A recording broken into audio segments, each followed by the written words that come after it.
Hi, I'm Sean at Prevail Strength and Fitness, and I'm going to go over a couple things today about how we put our body in positions that will decrease the opportunity for any kind of knee pain and side movement. If you have knee pain, you can avoid certain movements, or you may need to change the workout a little bit. But we're going to go over a couple things that are going to put us into the best positions. So I'm going to go over the step up first.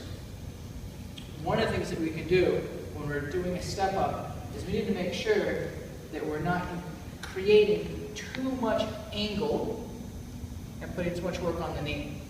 So we want to be about 90 degrees from the forward knee, 90 degrees off the hip is an optimal position as we stand up. And as we stand, we're going to push through the heel so our toes stay nice and light, and we're using the entire leg, and we're not dominant to one side of the top of the bottom of the leg. I'm going to step up through, pause. Now when I'm lowering myself, I want to lower myself under control, and I should hear my rear foot land. Nice, soft, and easy. Okay? So that's a step up. When we're talking about lunging, we do a similar motion. And if we're taking a forward lunge or a rear lunge or a side-to-side lateral lunge, one of the main things we need to worry about is as we lunge forward or reverse, is that when we're stepping, that our weight is concentrated on the rear part of our body. If we lunge down, it's about our body lowering, not about our body coming forward into this knee. Because we don't want our weight driving into the knee, and we don't want our knee to track over the toe. So if any time in a lunge position, if your heel comes off the ground, that can be an issue of mobility, or it can just be understanding the movement a little bit better. So I do not want to lunge forward and push my knee forward. I want to lunge and go down and then come back up. So same thing if I'm taking a rear lunge. A rear lunge back down. Knee stays nice and tall, shin stays vertical as long as possible. It can come forward, that's okay, but we don't want the knee to come over the toe. All right, and the second part about putting our body into better positions not to create more tension for our knees is when we're in a squatting position. So there's the relationship forward and back of our knees and our body.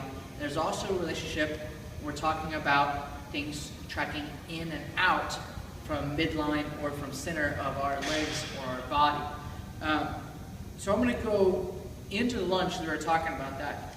Some things we can see when we're doing a lunge or a walking lunge is where a knee will track in or out of the foot and the rear knee as well. We want to make sure that everything is in line as we're moving so that things are staying in track and parallel. If I am lunging, if I'm going to lunge through space, right? I'm coming forward, and my rear knee goes down and in. That's not a good thing. It's putting unnecessary torque on this knee and this hip. So we want to stay at a controlled motion where we know that we're staying in line. Because we don't want something to go out or in, which is usually because of a muscle imbalance or just not being aware of those positions. So you need to think about that as you're moving. So those are lunges. In a squat position, we know that there's a lot of people that say squatting is bad on the knees, and it's not that squatting is bad on the knees, it's improper squatting is bad on the knees. All right, we're talking about squatting positions, and as we sit down in the squat and our knees bend and our hips go behind us in a squatting position, we stay nice and tall. We want the knees to stay in line with the laces of our shoe. Okay, so the center of the foot is the center of the knee, which is centered over the hip. So as I squat down, I'm going to keep my knees tracking over my shoes. Okay? If I am squatting and my knees are falling in as I'm squatting, we can see where there's all sorts of weird angles. Well, these angles are what create unnecessary tension on the knees and where there can be some knee pain. So we want to mimic the most natural positions by keeping our knees in line with our laces. So things when we're squatting, when we're lowering and pushing ourselves back up through space, we're going to push through our heels We can watch, we can look at our feet because that'll tell us if something's going off or it's getting a little funky. Push your feet through the floor, use your toes, use your entire foot. And if you see your heel coming up, we know it's an issue of mobility. Our knee comes over our toes. If we see that our heel comes off the ground, inside the foot comes up, when outside the foot comes up, anytime we're squatting with anything of those happening, that's going to put a crazy angle on this knee, right? Which also puts a crazy angle on the hip.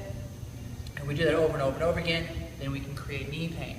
We're going to keep things tracking nice and in line. We're going to keep the entire foot on the ground. We're going to keep our butt turned on, and up behind us, chest nice and tall, abs engaged.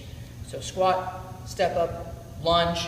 One of the easiest ways to learn that squatting position is just sit down in a nice secure box or step or curve or whatever it might be. Start with our shins vertical, our knees in line, our chest up, core's on, push straight up, sit back down, and repeat. All right? So, in closing, just make sure that we're taking the quality of motion over the quantity. Use a mirror or a person or a video to help give an outside perspective of how you're moving so you can see what's going on. Those are my tips on decreasing the opportunities for knee pains. And Sean, Prevail Strength and Fitness. Eat your veggies. And quality over quantity of movement, always. And I'll edit all this out. I don't know what else to say. Quality. Stop. Good. Okay.